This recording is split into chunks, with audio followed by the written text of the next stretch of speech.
रामाय रामभद्राय रामचन्द्राय वेदसे रघुनाथाय नाथाय श्रीसीताय पतये नमः। आपको सादर जय जय सियाराम। श्री ब्रह्म बाबा वैदिक चेतना मिशन आचार्य सुनील कांत के चैनल पर आपका हार्दिक स्वागत है। चैत्र नवरात्र आने वाली है। 30 मार्च से 6 अप्रैल तक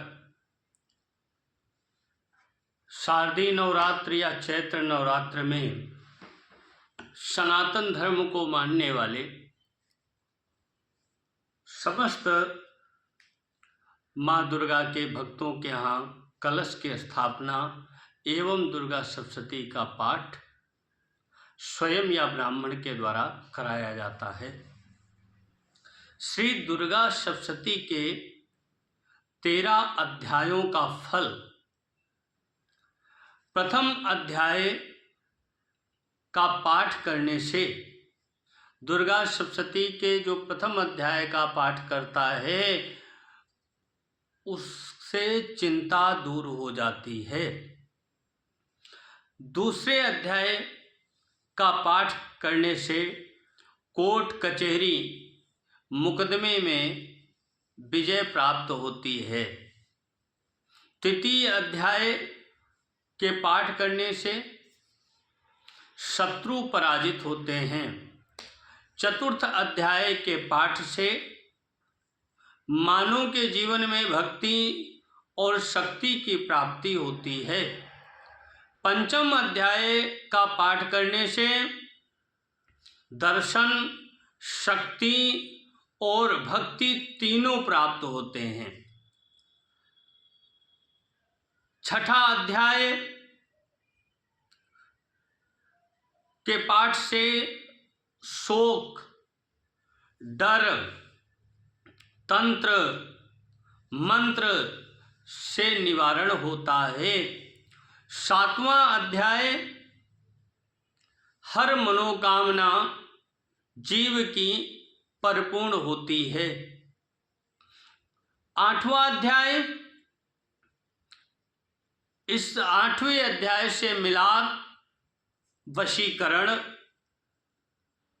के लिए किया जाता है। 9वां अध्याय खोई हुई वस्तु की प्राप्ति कराता है।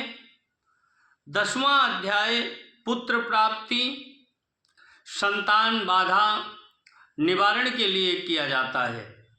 11वां अध्याय आपके जीवन में सुख देगा, आपके जीवन में समृद्धि देगा और आपके जीवन में शांति लेकर आएगा। 12वां अध्याय मान सम्मान प्रतिष्ठा की प्राप्ति कराता है। 13वां अध्याय भक्ति की प्राप्ति कराता है। श्री दुर्गा सप्तशती का पाठ में 13 अध्याय। प्रारंभ में आप आचमन करें, शुद्ध देसी घी का दीपक माता जी के सामने प्रज्वलित करें, धूप दीप करें, शुद्ध लाल आसन पर विराजमान होकर दीपक को साक्षी मानकर सर्वप्रथम आचमन संकल्प इत्यादि करके और शापोद्वार करके कवच, अर्गला, कीलक, नवाण मंत्र न्यास करके पाठ प्रारंभ करें। पाठ के अंत में पुनः आप न्यास करें, नवाण मंत्र का जाप करें और तीनों रहस्यों का पाठ करें और सिद्ध कुंजिका स्तोत्र का पाठ कराना चाहिए। इस कलयुग में भगवती प्रत्यक्ष हैं, इसलिए जो जीव नवरात्रि में या नवरात्र के बाद में श्रद्धा भक्ति के साथ में ब्राह्मण के द्वारा नवचंडी शतचंडी पाठ कराता है उसकी समस्त मनोकामना परिपूर्ण होती है। इसलिए आप लोगों को भी चैत्र नवरात्रि में, शारदीय नवरात्रि में श्री दुर्गा सप्तशती का पाठ ब्राह्मण के द्वारा अवश्य कराना चाहिए। आपको सादर जय जय सिया राम।